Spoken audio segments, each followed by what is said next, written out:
The nurse's hand brushed mine as I turned to follow the doctor out of the room. Soft, quick, deliberate. She didn't look at me, just slipped the folded paper into my palm like it was nothing. I didn't open it until I reached the hallway. Shaky handwriting, torn edge, a smear of something red along the crease. It ended there, abrupt, like whoever wrote it didn't have time to finish the month. My pulse didn't spike. I'd learned how to keep it steady. Years of being the calm one, the patient one, the husband who smiled and let the storm pass. But now the storm was whispering, and it came from a place I thought was safe, from the room where my 6-year-old lay wrapped in wires and quiet machines. I turned to look back through the observation glass. He was asleep, but she, my wife, wasn't. She stood by his bedside, hand on his chest, face tilted down in practiced grief. Too still, too composed. I suddenly remembered she never liked November. 2 days before the accident, she had asked if we had updated our wills. I didn't think much of it then. She'd always been practical, cold in ways that passed for intelligence. But when the car skidded through that intersection, brakes cut, they said, and only he was inside, something splintered in me. She said she had forgotten her purse and went back into the house, left him buckled in, left him to die. That's what kept circling in my head as the nurse's note burned in my pocket like a match still hissing. I hadn't slept in 72 hours. I didn't cry. I couldn't. Instead, I watched her, the way she smiled too easily at the doctors, the way she flinched when I came into the room unexpectedly, and the way she never once looked at our son when she thought no one was watching. I started with her phone. Not her current one, she'd already reset it, but the old backup she didn't know synced to the cloud.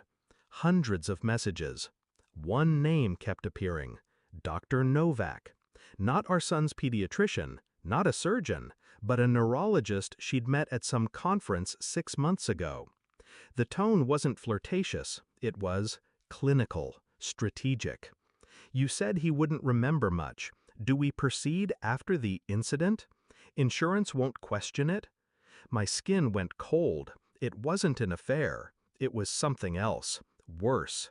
They were planning something, and it involved my son's memory. That same night, I visited Novak's office.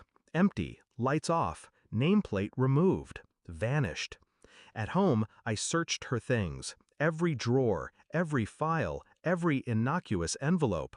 Then I found it, in a folder marked Trust Documents, a consent form, signed with my name. Forgery, for a neurological trial using memory suppression on minors. Trial date, November 12th. Location, private wing.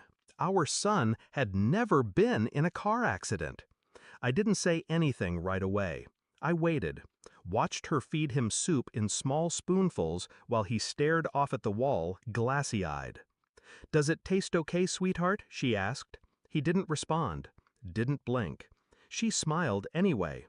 Later, when she stepped out for a call, I sat beside him, held his tiny hand, whispered, "Do you remember what happened before you got here?"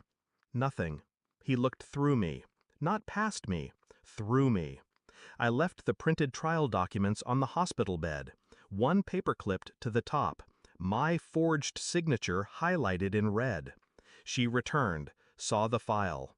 Her face didn't crack, not immediately, but her hands trembled. She reached for the chair and missed. "You weren't supposed to find that." I filed for emergency guardianship the next morning. The hospital's legal team received a formal complaint. The nurse who gave me the note testified quietly, anonymously. Dr. Novak's license was under review before the week ended. But that wasn't the revenge. No, that came later. I walked into the hospital lobby. She was seated in a chair by the window, waiting. She looked up, expectant, nervous. "He'll forget this. He won't remember any of it. That's what the treatment was for." I sat across from her, calm, controlled. "He already forgot one parent." She blinked. "What?" "You." I handed her the paper, a legal order, full custody, restraining terms, hospital ban. She reached out with shaking hands. I didn't let go of the paper. "Run," I whispered, finally understanding the note. Then I let go. I moved us out of the city, somewhere with trees and quiet and no sterile white walls. My son laughs now, sometimes. The sound is unfamiliar, like hearing music for the first time in years. There are gaps in him, shadows where memories should be, but he's healing. And I'm no longer angry. Just emptied, refined. Some nights I still hear her voice in my head. He won't remember. She was right. But I will. And that's what makes me dangerous.